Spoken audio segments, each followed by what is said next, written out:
Como montar uma frase em inglês? Essa é uma pergunta que muitos têm dificuldade de responder.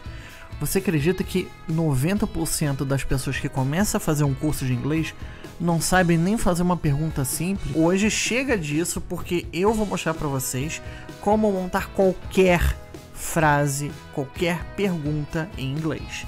Mas antes disso, eu peço para que você se inscreva no canal para você não perder nenhuma das dicas que o Teacher Thiago tem para você, ok? Então vamos nessa, let's go! Então, para você começar a formar qualquer pergunta em inglês, a regra de ouro, que é o seguinte: a grande maioria das perguntas que tenham o verbo to be ou verbos auxiliares, você tem que colocar esse verbo na frente para você poder fazer a pergunta, tá? Então, por exemplo, quando a gente tem o verbo to be, eu tenho essa frase aqui, you are Canadian. Quando eu for fazer a mesma pergunta, basta que eu coloque o verbo na frente, lembrando sempre de fazer a entonação ao final da pergunta. Por exemplo, are you Canadian? Então você tem you are Canadian e a pergunta é are you Canadian? Você tem outras perguntas aqui como sorry, am I early? Are you tired? Are they engineers? Então você pode ver que a mesma pergunta você tem que colocar o verbo na frente, lembrando sempre de você dar sempre a entonação ao final da pergunta e colocar o verbo sempre na frente. Ah, Thiago, mas ali tem um sorry. Dá para botar um sorry depois do verbo? Sim. Você pode colocar uma palavra antes do verbo, mas o importante é o verbo tem que estar antes do sujeito para que você possa fazer a pergunta com o verbo to be. Então agora eu vou trocar para vocês para a próxima coisa, que é o seguinte: e se o verbo to be estiver no passado?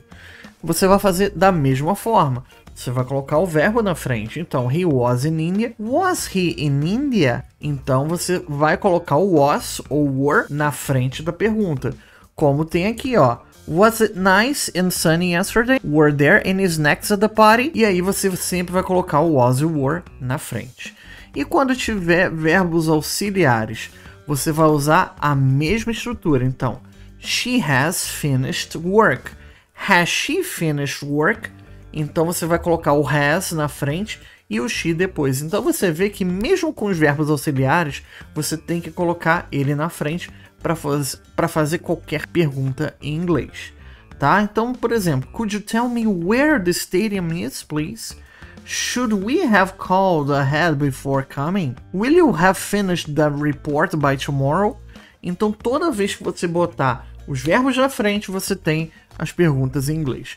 Seja com o verbo to be, seja com o verbo auxiliar. Ah, Thiago, e se eu tiver do e does, que por exemplo, eu tenho works, aí eu vou ter que botar work she in an office? Não, não é verdade. Lembre-se sempre disso. Quando você tem verbos como work, study e play no presente, você vai ter que usar o auxiliar do e does. Então, she works in an office. Does she work in an office? Lembrando sempre que você tem essa entonação no final, tá? Então, he, she, it, does, I, you, we, they, do, ok? Então, olha só, do they live in Paris? Do you speak English? Essa pergunta é famosíssima, né? Does your father work on a farm? Do I know you? Does she still play the piano? Don't you have any vegetarian food on the menu? Doesn't this office have air conditioning?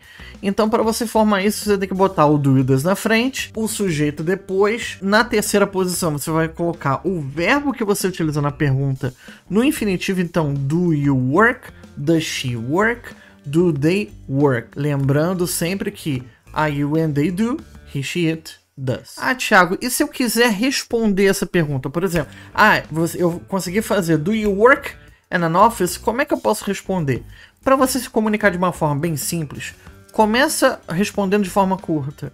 Do you work in an office? Yes, I do. Quando você tem a pergunta, você já tem o auxiliar que você vai utilizar na resposta.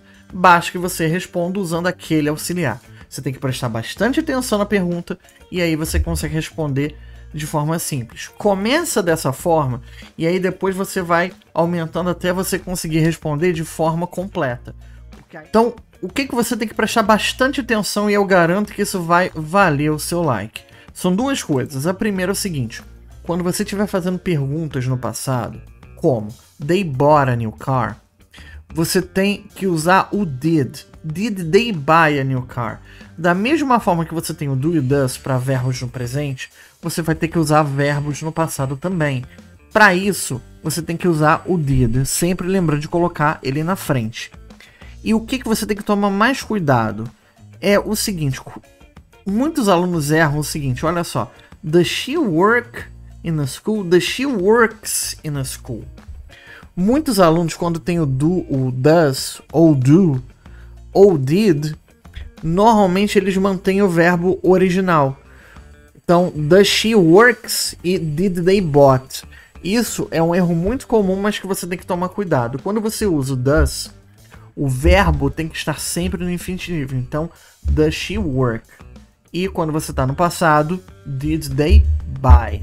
Sempre lembrando de colocar o verbo no infinitivo. Agora, tem alguma outra coisa que você gostaria de fazer? Ah, eu quero aprender como pedir algum tipo de informação em inglês. Deixa aqui embaixo nos comentários que eu quero saber o que você está interessado em aprender aqui com o Teacher Thiago. Ok, guys? Thank you so much and see you real soon. Bye!